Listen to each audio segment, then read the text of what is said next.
வீடுகளில் விரிசலா நீர்க்கசிவா? உங்கள் கட்டடங்களில் ஏற்படும் அனைத்து பிரச்சனைகளுக்கும் நிரந்தர தீர்வை உத்தரவாதத்துடன் தருகிறது பில்டிங் டாக்டர். சேலம் பெரியார் பல்கலைக்கழகத்தில் முறைகேடாக வர்த்தக ரீதியான நிறுவனம் தொடங்கப்பட்ட விவகாரத்தில் பேராசிரியர்கள் உட்பட 5 பேர் ஆஜராகியுள்ளனர். இது தொடர்பான கூடுதல் விவரங்களை செய்தியாளர் மோகன்ராஜ் வழங்க கேட்கலாம்.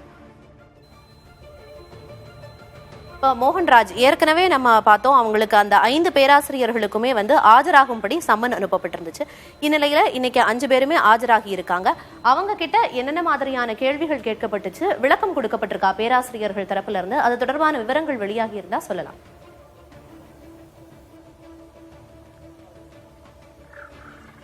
பிரியதர்ஷினி, அதாவது இந்த பெரியார் பல்கலைக்கழகத்துல வர்த்தக ரீதியான ஒரு நிறுவனத்தை தொடங்கியது தொடர்பா புகார் அனுப்பப்பட்டு அந்த புகாரில் பெரியார் பல்கலைக்கழகத்தோட துணைவேந்தர் ஜெகநாதன் அதிரடியாக கைது செய்யப்பட்டு இரவே நிபந்தனை ஜாமீனில் விடுவிக்கப்பட்டார். இது ஒரு புறம் இருக்க, இந்த வழக்கு தொடர்பான விசாரணை காவல்துறையினர் மிகுந்த தீவிரம் காட்டிட்டு இருக்காங்க அப்படின்னே சொல்லலாம். அந்த அடிப்படையில் ஜெகநாதன் உட்பட 4 பேர் மேல ஏற்கனவே வழக்கு பதிவு செய்யப்பட்ட நிலையில அவர் துணைவேந்தர் மட்டும் கைது செய்யப்பட்டு மீத 3 பேர், அதாவது பதிவாளர் தங்கவேலு உட்பட மீத 3 பேர் தலைமறைவாகி இருக்காங்க. இந்த சூழ்நிலையில பல்கலைக்கழகத்தில் பணியாற்றக்கூடிய பேராசிரியர்களை விசாரிக்க திட்டமிட்டு முதற்கட்டமா 5 பேருக்கு சம்மன் அனுப்பப்பட்டது. இதன் அடிப்படையில் இன்று 5 பேர், அதாவது பேராசிரியர்கள் ஜெயராமன், ஜெயக்குமார், சுப்பிரமணிய பாரதி மற்றும் நரேஷ்குமார், இந்த 4 பேராசிரியர்கள் மற்றும் விருந்தினர் மாளிகையோட தினக்கூலி பணியாளர் ஒருவர் நந்தீஸ்வரன், மொத்தம் 5 பேர் இன்று காலை கருப்பூர் காவல் நிலையத்தில் விசாரணைக்காக ஆஜரானாங்க. இந்த விசாரணையில பார்த்தோம்னா முதற்கட்டமா ஜெயராமனிடம் கிட்டத்தட்ட 2.5 மணி நேரம் விசாரணை நடத்தப்பட்டிருக்கு. இந்த விசாரணையில உதவி ஆணையாளர் சூரமங்கலம் உதவி ஆணையாளர் நிலவழகன் பல்வேறு கேள்விகளை ஜெயராமனிடம் முன்வைத்ததாக கூறப்படுகிறது. அதன் அடிப்படையில் அவர் பல்வேறு கேள்விகளுக்கு முறையான பதில் அளிக்கவில்லை அப்படிங்கிற தகவலும் வெளியாயிருக்கு. இந்த நிலையில இந்த 2.5 மணி நேர விசாரணை நிறைவடைந்த பிறகு அடுத்த கட்டமாக சுப்பிரமணிய பாரதியிடம் தற்பொழுது விசாரணை தொடங்கி இருக்கு. பெரியார் பல்கலைக்கழகத்தில் நடந்திருக்கக்கூடிய இந்த முறைகேடுகள் தொடர்பாக பல்வேறு தரப்பு கருத்துக்களும் வெளியாகிட்டு இருக்கு.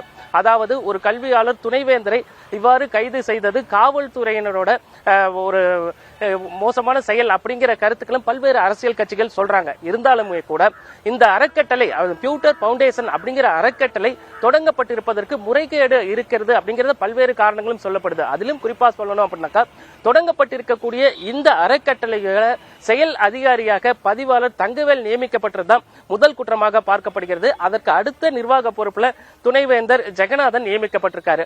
இவ்வாறான நியமனங்கள் தான் பெரியார் பல்கலைக்கழகத்தில் இந்த அறக்கட்டளை ஒரு சுய லாபத்திற்காக தொடங்கப்பட்டிருக்கு அப்படிங்கிற ஒரு கோணத்துல புகார் அனுப்பப்பட்டது.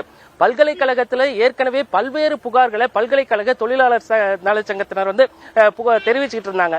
இருந்த போதிலும் அதன் மீது, அதாவது ஊழியர் நியமனம், புதிதாக ஒருவரை பணியமர்த்துவதற்கு லஞ்சம் பெற்றது என பல்வேறு முறைகேடுகளை தொழிற்சங்கத்தினர் தெரிவிச்சிருந்தாங்க.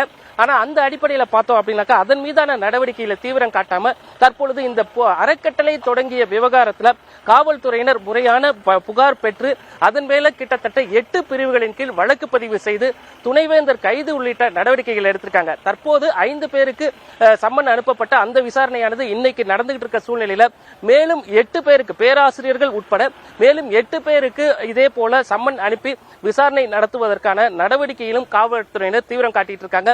இதனிடையே கடந்த 7 நாட்களாக மருத்துவ சிகிச்சையில் இருந்த துணைவேந்தர் ஜெகநாதனும் தற்போது வீடு திரும்பி இருக்கிறாரு.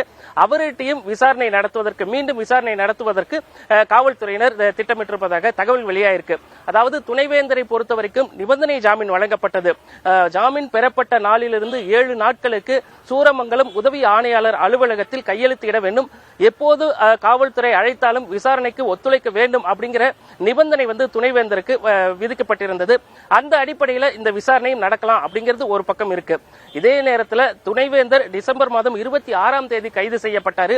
27ஆம் தேதியே பெரியார் பல்கலைக்கழக வளாகத்தில் இருக்கக்கூடிய துணைவேந்தர் அலுவலகம், துணைவேந்தரோட வீடு, விருந்தினர் மாளிகை உள்ளிட்ட 7 இடங்கள்ல வந்து காவல்துறையினர் அதிரடி சோதனை நடத்தினாங்க. இந்த சோதனையில கணினி ஆவணங்கள் உட்பட பல்வேறு ஆவணங்கள், இந்த பெரியார் பல்கலைக்கழகத்தில் பியூட்டர் பவுண்டேஷன் தொடங்கியது தொடர்பாக பல்வேறு ஆவணங்களும் கைப்பற்றப்பட்டிருப்பதாக காவல்துறை தரப்புல தெரிவிக்கப்பட்டிருக்கு. விரைவில் இது குறித்த விரிவான அறிக்கையும் காவல்துறை தரப்புல வழங்கப்படலாம் என்று எதிர்பார்க்கப்படுகிறது. பிரியதர்ஷினி. நிச்சயமா மோகன்ராஜ், இன்னைக்கு பேராசிரியர்கள் 5 பேர்கிட்டையும் தொடர்ந்து விசாரணை நடத்தப்பட்டு வருது. கிட்டத்தட்ட தற்போது வரைக்கும் 2.5 மணி நேரம் விசாரணை முடிஞ்சிருக்கு. அடுத்தும் விசாரணை தொடர இருக்கிறதா குறிப்பிட்டீங்க. தற்போதைய விவரங்களை வழங்கியதற்கு நன்றி மோகன்ராஜ்.